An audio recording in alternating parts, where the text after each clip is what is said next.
Okay, Wala akong okay, at this point, we like journey. Briefly.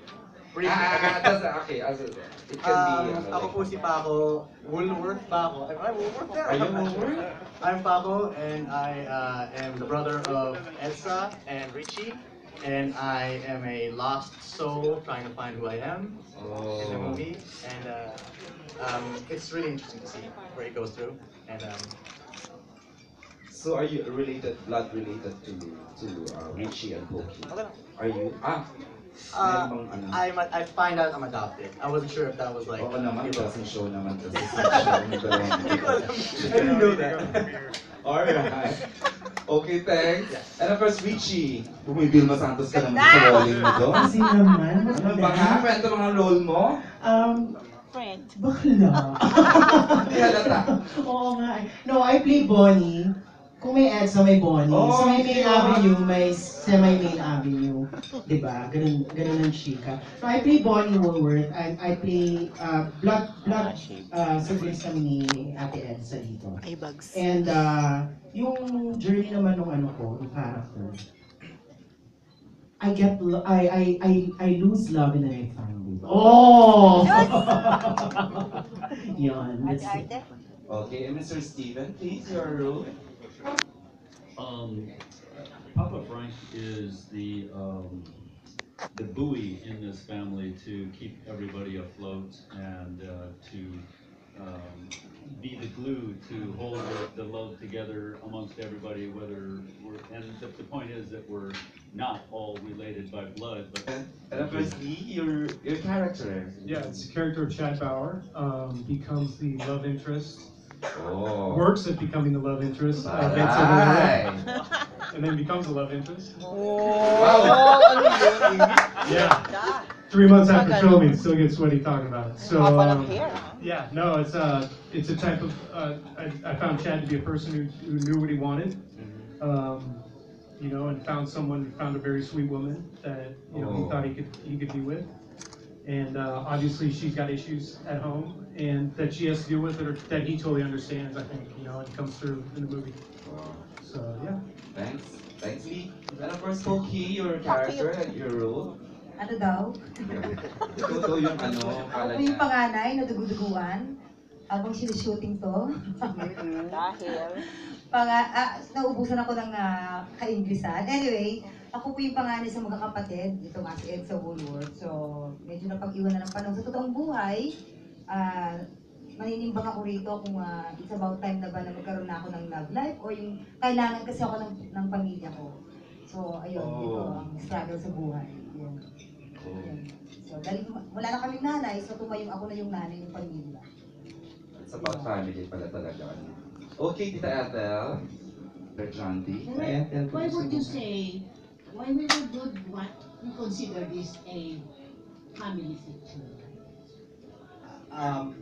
Kasi po, yung story po ng mga Woolworth is, ang matriarch po niyan, si Mercedes Woolworth, namatay po siya 7 years ago. Pero ang anak po niya, si Edsa at si Bonnie. Tapos po, she remarried to Mr. Frank Woolworth. It's really all about, it's a family feature kasi, but it's a special kind of family. And that at the end of the day, you do not have to be biologically related to consider yourself as family. Tita Wala, ayaw mo na! She is the face of TFC. Why ba? Why And then you naman? always Siya may do the ari. film abroad. Siya may ari. Kasi po ay, Wow. umalis po ako noong 2004 po. So for personal reasons. So kaya, nakakasama ko si Mamang. Pag pumapasok siya dati, kasama back then nung Wawawi Days pa, dumarating siya. Bakit lagi si Pokwang is because when we conceived of course a mother story, I really wanted to work with her. I always want to work with comedians or people who are lighthearted. Tapos when eventually, naging friends po kami. Tapos I saw the goodness and the beauty. Tapos po nun, so it worked out. It worked out. Why Mamang again on the second bench? Of course, I have other concepts and I think of other artists. Siyempre, Desire yun, ano. But this concept was really custom made for Pokwang. it just fell into place. Sometimes, di ba, parang destiny lang. Di mo naman sabi what's your second movie. Nangyari lang po yun. So, that's why it was her. And this concept was really hers and no one else's. Dito na ako. Ngayon to po ako, before I give the microphone to Yes, Maday, happy New Year. Pablo Tariman. Pokwang, we notice lang na palagi kang nasa title role. You think you are worth it? Oh, she's wood. Illegal life. Oo, ikaw lagi. My Lahat ng hindi father's na ginagawa story. mo. Eto na naman, you're always in the title role. Ariana, hindi naman siya yun. At saka Nathaniel. Oo. Hindi, Manay, siyempre pag nakasalalay sa iyo yung title ng pelikula. So, nagiging challenge ko sa akin yun para mas pabutihin ko yung trabaho.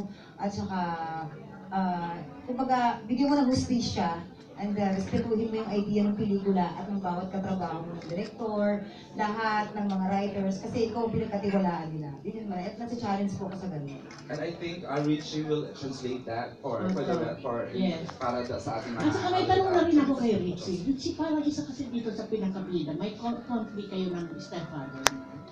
And it was very,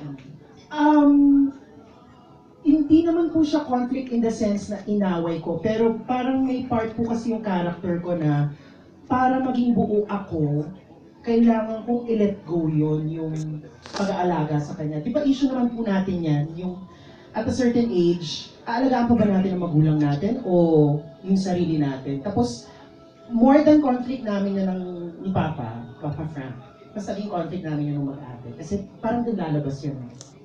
Sino ba talaga mag-aalaga sa magkakapatid, sa mga magulang? Question niyo natin. Realidad yan ng pamilya, di ba?